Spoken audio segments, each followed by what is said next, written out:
আমাৰ নিচিনা মধ্যবিত্ত মানুহৰ ৰ'দ দিলেহে ঘৰ, বাৰিষা ঘৰ নহয় কি অকলো ভিডিঅ'টো শেষলৈকে চাব।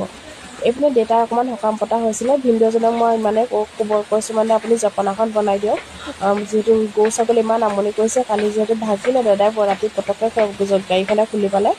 তেওঁ মানে মই ভাবিছোঁ মই থাকোঁতে বস্তুটো বনাই থৈ যাওঁ। তেওঁৰ লগত লাগি আছোঁ কিয় জানেনে, বৰষুণত তিতি হ'লেও, কাৰণ তেওঁ তিতি কাম কৰি থাকিম ভিতৰত সোমাই থাকিম ভাল নালাগিব, তেওঁ হ'লেও মনটো বেয়া লাগিব। সেইকাৰণে মই তেওঁৰ লগত তিতি মেলি হ'লেও লাগি আছোঁ। লগতে সকামবোৰ যেনিবা থাকিলে কিমান কাম হয় জানেই, তিতি বুৰি বা কাঁহী বাতি ধুই মেলি মানে মই আজি অৱস্থা নাই, অকল তিতিয়ে আছোঁ। গা পা ধুই আজৰি আকৌ জপনাৰ লগত তিতিছোঁ। এইপিনে ছাগলীৰ পাত পৰা কুকুৰা খেদা এইবোৰ কৰিতো বস্তু ভৰাই মেলি তিতিছোঁ। লাষ্টত তেওঁ ঠাণ্ডাত কাম কৰিছে বুলি 3-4বাৰমান চাহো খুৱাইছোঁ। দেই বেয়াও লাগে ন, ইমান বৰষুণত যে কামটো কৰি দিলে। লাষ্টত মই ৰুটি বনালোঁ তেওঁৰ কাৰণে, ৰুটি আৰু গাখীৰ গৰমে গৰমে মই খুৱাই পঠিয়াইছোঁ।